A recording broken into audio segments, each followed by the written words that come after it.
संत न हो तो संसार में तो जली जात आखू ब्रह्मांड, पण ज्ञान रूपी लहर थी ठार तो ठामो ठाम। कि ब्रह्मांड है ने एनो स्वभाव से ये हळग्या ज करे, पण ए न हळगे अने शांति स्थापाय एना माटे संतो जन्म लेता होय छे। जे ते समये समाजनी अंदर केवा प्रकारनो केवा मूल्योનું અવમૂલ્યન થયું છે એના આધારે એ પ્રકારના સંતો જન્મ લે અને સમાજને સાચો રસ્તો સિંધાડે અને પોતાના જ્ઞાન રૂપી લહેરથી એ જે આ બધું હેળગ્યું છે એને ધીમે ધીમે ઠારે। તો એવા એક સંત થઈ ગયા ભોજા બાપા 17મી 18મી સદીમાં। તો ભોજા બાપાએ સમાજને ચાબખા માર્યા। એ સમયની અંદર એમ કહેવાય ને કે બળદ હોય ને, જાયતવાન બળદ હોય તો રાહીના ઈશારે હાલે, એને ખબર પડી જાય વળવાનું છે, અહીંયા સ્પીડ થોડીક ઓછી કરવાની છે, અહીંયા સ્પીડ થોડીક વધારવાની છે। આમ ખાલી રાહીનો ઈશારો ખેડૂ કરે ને તો એને ખબર પડી જાય જાયતવાન હોવો જોઈએ બળદ। તો થોડોક એની કક્ષા નીચી હોય બળદની તો એને ઈશારા કરવા પડે। એ રીતે ખેડૂત કરતા હોય તો બળદને ખબર પડી જાય કે મારે અહીંયા વળવાનું છે, અહીંયા થોડુંક ધીમું પડવાનું છે, શું કરવાનું છે ખબર પડી જાય। અને એથી થોડી ઓછી ગુણવત્તાવાળો બળદ હોય તો પછી એને હરોળવો પડે, એને હોટી મારવી પડે। તો ભોજા બાપા તો હોટી મારવાવાળા સંત હતા। સાબકા ઠોક્યા છે બેથડ ભરી ભરીને, હરોળી નાખ્યા વાહન। કે જગતની અંદર હાલી રહેલી અંધશ્રદ્ધા, પાખંડ, ભૂત ભુવા, આની પાછળ માણસો ડૂબી મર્યા હસોડા કે પોતાનો ભાવ હસોડો બગડી જાય। એમાં પરભવની ક્યાં વાત કરવી? મકાન બનતું હોય તો એનો પેલા પાયો મજબૂત હોય તો પછી આખું ઇમારત બને। તો ભોજા બાપાએ સાંપ્રત સમય એને અનુસાર સમાજને સાબખા માર્યા, પાખંડ કરનારાઓ, અંધશ્રદ્ધાઓ ફેલાવનારા એને સાબખા માર્યા પોતાની વાણીથી। હવે સુધરો, આ મનખા દેહ મળ્યો છે, આવેલો મનખો સુધારો અને સુધારો એમ, પછી તમે પરભવની વાત કરો। આ ભવ છે એને તો સુધારો, જે છે એને તો સુધારો, પછી બીજી વાત કરો। તમે ક્યાં ઘેરાનો માર્ગ પકડ્યો છે? હાસા માર્ગે હાલો, આ માર્ગ હાસો છે સાબખાના સ્વરૂપમાં। તો ખાલી સાબખા નથી માર્યા, સાબખા મારે એટલે ભરવાડા ઉપસી જાય। એ ભરવાડા દેખાય નહીં મનની અંદર કે જે સમાજ પાખંડના માર્ગે વળ્યો છે, અંધશ્રદ્ધાના માર્ગે વળ્યો છે, અને એને અંધશ્રદ્ધાના માર્ગે વાળનારો પણ વર્ગ ત્યારે હતો, તો એની ઉપર એ સાબખા માર્યા છે, બેયને સાબખા માર્યા। તો થોડીક અસર તો થાય ને, ભરવાડા તો ઉપસે ને, સાબખો વાગે એટલે મનની અંદર ભરવાડા ઉપસે, ગડબડી થાય મનની અંદર, પેટની અંદર ગડબડી થાય તો આપણે મામેજવાની ફાંકી ખાઈ લઈ તો મટી જાય, સમન થઈ જાય દુઃખ પીડાનું।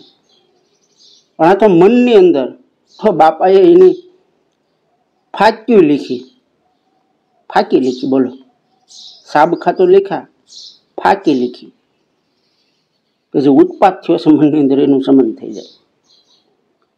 તો આ ભોજા બાપા જે અત્યારના સમયની અંદર એના સાબકા વાસા જેવા છે કે આપણે ક્યાં માર્ગે જઈ રહ્યા છીએ। એક એક સાબખો, એક એક ફાંકી જે અત્યારના સમયને ખૂબ લાગુ પડે છે। એ થઈ જાય ને તો કઈ 17મી 18મી 19મી એવી કંઈક સદી છે ત્યારે થઈ જાય। તો એ સમયને મારે એક વાત કરવી છે કે ભોજા બાપા ફતેપુર જે ભૂતિયો ટીંબો હતો ન્યાય ને એ રહેવાનું ચાલુ કર્યું ભૂતિયા ટીંબાની અંદર, ત્યાં કોઈ જાતું નહીં કે એ છાપ ખરાબ થઈ ગયેલી કે આ ભૂતિયો ટીંબો છે, ત્યાં ભૂત થાય છે। તો બાપા કે તો અહીંયા જ રહે, મારાથી મોટો ભૂત બીજો કોણ હોય? બાપાએ ત્યાં વહવાટ કર્યો અને ઢોર બોર સારે, બાજુમાં નદી, ત્યાં પાણી પાય, આ બધું ધીમે ધીમે એ બાપાને તો કોઈ ગિરનારી સંત મળ્યા હતા નાનપણની અંદર, 12 વર્ષની ઉંમરે. તો કહે ને કે સંત જન્મ લેતા હોય છે. સંત છે એનો જન્મ થતો નથી, એ જન્મ લેતા હોય છે સમાજના કલ્યાણને અર્થે. તો ત્યારે ગિરનારી સંતે જ કીધું કે આ દીકરો મોટો થઈ અને કંઈક ક્રાંતિ લાવી છે. તો એ અનુસાર બાપા તો અભણ, તોય સાબકા લીખા. તો ત્યાં પછી સત્સંગને આવા સમાજને સાસા માર્ગે વાળવાનું કામ કરે. ધીમે ધીમે એને સાંભળનારો વર્ગ વધતો ગયો. તો બાપાને એક દી થયું કે હાલો આપણે થોડોક ભજન સત્સંગ કરીએ, ભજન કીર્તન કરીએ અને ભેગા બેહીને ખાઈએ. બીજું તો શું, શરીરની ભૂખ તો પેલા મટાડવી પડે ને. ભોજન વગર ભજન ન હોવે ગોપાલા. તો કે કીધું, એનો એક શિષ્ય હતા વાલમરામ. તો કે વાલા, તો કે હા, તો કે ખાવાનું કેટલું પડ્યું છે? હવે અલગારી સંત, ત્યાં કાંઈ પછી મોટા મોટા આશ્રમ તો એવું તો કાંઈ હોય નહીં. ફૂંકાઈ ગયેલા લાકડા હોય, એને થાંભલ્યું ખોડી નાનું એવું ઝૂંપડું બનાવ્યું હોય, ઉપર ખડ નાખી દીધું હોય. આ થઈ ગયો એનો આશ્રમ. ભક્તો, શિષ્યો, અનુયાયી કે સત્સંગ પ્રેમી કોઈ માણસો હોય તો એ ખાવાનું જ્ઞાન દે, એનાથી ખાય. તો કાંઈ કેટલું ખાવાનું પડ્યું છે કાચું? તો વાલમરામે તપાસ કરી કે 10-12 જણા ખાઈ ગયા એટલું છે. તો 10-12 જણા નોતરું ગયો, ભેગા ખાઈ અને આજ સત્સંગ કરી. તો કે કાંઈ વાંધો નહીં. વાલમરામે 1-2 સેવકો, બીજા ભાવુકો જે નજીકમાં હતા એ બધાને આમંત્રણ આપ્યું અને સત્સંગ ભજનનો કાર્યક્રમ ગોઠવ્યો. ત્યાં તો બાપાનો કાર્યક્રમ કેવો હોય,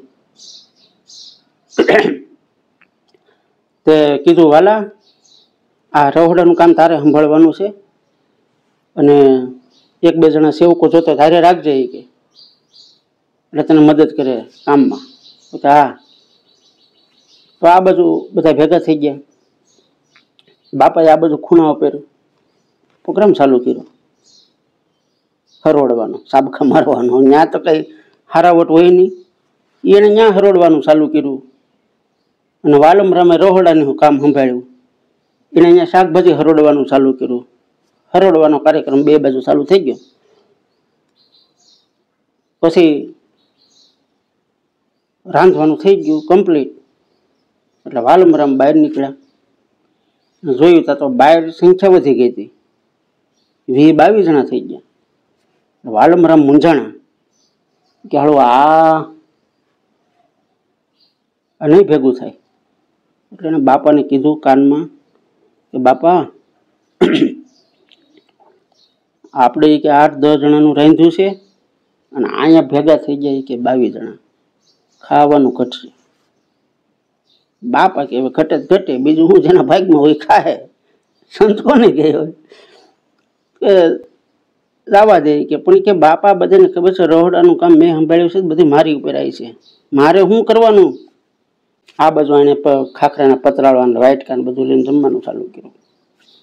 બધાને 2 અડધા ખાઈ લીધું બધાએ, તોય વીધું. તો ભોજા બાપા કહે કે આ ટાંગ્યો વાલો, એ કે મારો કહેતો તો ઘટશે, એ કે આ તો વીધું. આ 20-21 જણા ખાઈ લીધું તોય વીધું, એ કે વાલો ક્યાં ગયો?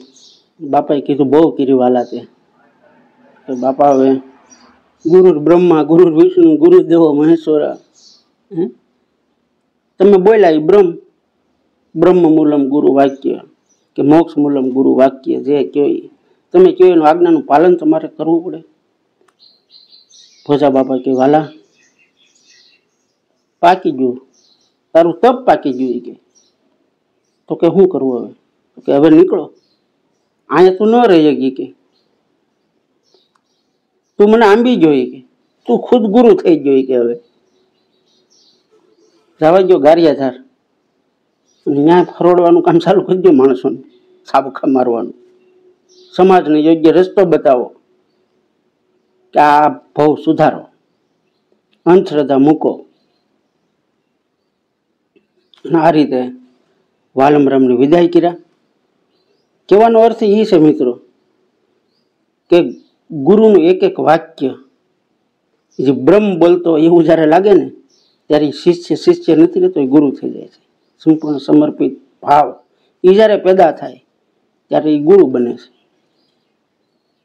નકર તો વિદ્યાર્થી છે, આખો જન્મારો વિદ્યાર્થી તો રહેવાના બધા, ક્યાંક ને ક્યાંક શીખતા જ રહેવાનું છે.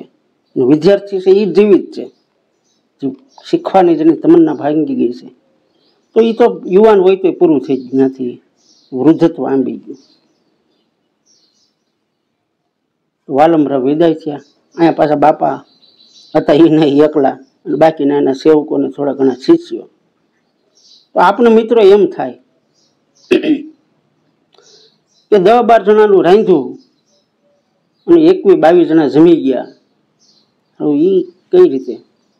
આપણે ઘણી વખત સાંભળ્યું છે કે ધાર્મિક સ્થળોની અંદર એનું માપનું રાંધ્યું હોય છતાં ક્યારેક કેટલો ટ્રાફિક આવી જાય, 3 ગણો 4 ગણો ટ્રાફિક, અને તોય જમીન હોય જાય, ખૂટે નહીં. એટલે આ કોઈ ચમત્કાર નથી કે જ્યાં આવું અન્નક્ષેત્ર હાલતું હોય, હતાધાર છે, પરબ છે, જલારામ બાપાનું ધામ વીરપુર, ખૂટે નહીં કોઈ દી, આયલા કરે. માણસના મગજનો એક સિદ્ધાંત છે કે આ ભૂખ છે એની અસર આજુબાજુનું જે વાતાવરણ છે ને એના આધારે ભૂખ લાગતી હોય. કડકડતી ભૂખ લાગી હોય, અંદર ઉંદરડા ઠેકડા મારતા હોય, અને કોઈ એવો ખરાબ સમાચાર આવી જાય ફોનની અંદર કે રૂબરૂ, તો માણસની ભૂખ મરી જાય છે. વાય કેમ ભૂખ મરી જાય છે? ખાઈ નથી શકતું. કારણ કે જ્યારે જીવનની 2 ઘટનાઓ એવી છે, એક આનંદ અને એક હતાશા, દુઃખ અને અતિ સુખ, કે માણસની ભૂખ મરી જાય, માણસની ઊંઘ હરામ થઈ જાય. કારણ કે ત્યારે મગજ કામ કરતું હોય, મગજ ઉપર એટલું બધું પ્રેશર આવી ગયું હોય. આનંદનું પ્રેશર એવું હોઈ શકે અને દુઃખનું પણ પ્રેશર હોય. અનેક વિચારો મગજની અંદર ઉત્પન્ન થાય. ત્યારે શરીરની સિસ્ટમ ભગવાને એવી બનાવી છે કે શરીરની અંદર ઝેર પેદા ન થાય, નકર આ એન્જિન ખલાસ થઈ જાય. એટલે ઓટોમેટિક સિસ્ટમ ગોઠવી છે કે ભૂખ લગાડનારા જે અંતઃસ્ત્રાવો છે, જે એના રસાયણો છે, જે આપણે ભૂખ લગાડે છે, એની પર કંટ્રોલ કરી લે મગજ. કારણ કે આ એવો સમય હોય છે કે મગજને ખૂબ જ જરૂર હોય છે ઉર્જાની, કારણ કે એટલા બધા વિચારો ઉત્પન્ન કરતા હોય. તો એ ઉર્જા જો શરીરમાં ભૂખ લગાડવા અને ખાઈ લે તો એને પચાવવાના કામમાં લાગી જાય તો મગજ ફેલ થઈ જાય. કારણ કે એને શક્તિ મળે નહીં, પુરવઠો લિમિટ છે અંદર ઉર્જાનો. તો એ કંટ્રોલ કરે છે કે ભાઈ હાલો ભૂખનું પાછું ખેંચી લો, બહાર પાડ્યું છે ને ભૂખ, એને પાછું ખેંચી લો મગજમાં, તો ભૂખ મરી જાય, માણસને ખાવું ન ભાવે. આ એક સિસ્ટમ છે. કારણ કે એ સમય જો ખાવ ને તો શરીરમાં ઝેર બને. કારણ કે એને પસાવનારા જે રસાયણો છે એ અંદર હાજર નથી હોતા. માણસ ખાય તો અંદર ઓઆપો થાય, એ પસે નહીં, ભારે ભારે લાગે. એટલે કુદરત આખી સિસ્ટમ જ આવી બનાવી છે કે એક આનંદની પળો અને અતિ દુઃખના પ્રસંગોની અંદર માણસની ભૂખ મરી જાય. તો આવા જે ધાર્મિક સ્થળો છે એનું આજુબાજુનું આખું વાતાવરણ એવું હોય કે માણસ થોડું ઘણું ખાય ને પ્રસાદી, આપણે ઘેરે ખાઈએ એટલું કોઈ આવા ધાર્મિક સ્થળોની અંદર જનરલી ન ખાઈ શકીએ. પછી હોય નીકળે કોઈ, એવું નથી કે ડબલે ખાઈ જાય, પણ એ અપવાદ હોય છે. તો 1-2 થોડુંક ખાઈ લે, અડધી રોટલી ખાઈ લે, હતાધાર જઈને તમે અડધી રોટલી ખીચડી ખાઈ લે, પેટ ધરાઈ જાય. કારણ કે આજુબાજુનું વાતાવરણ એવું હોય કે તમને ઓડકાર આવી જાય. થોડું ઘણું ખાવતા એમ લાગે આ અમૃત ખાઈ છે આપણે, ધરાય રહી થોડાકમાં. આખી સિસ્ટમ કામ કરતી હોય છે. અને આવી બધી સિસ્ટમ છે ને એ આવા બધી જગ્યાઓ જે સંતો જે સતત લઈને બેઠા છે એવા સંતોની વાત છે. અત્યારે તો વાત અલગ છે. એના આધારે આ બધું ટકી રહ્યું. આપણે કે સતના આધારે બધું હાલે છે, એ આમ હાલતું હોય. કુદરતના નિયમો હોય છે, અને જે સંત કુદરતના નિયમોને જાણી જાય એ સમાજનો ઉદ્ધાર કરી શકે. અને જે કુદરતના નિયમને નથી જાણતા એ પછી પોતાની દુકાનો ખોલીને બેસી જાય. આ વાત છે. નમસ્કાર.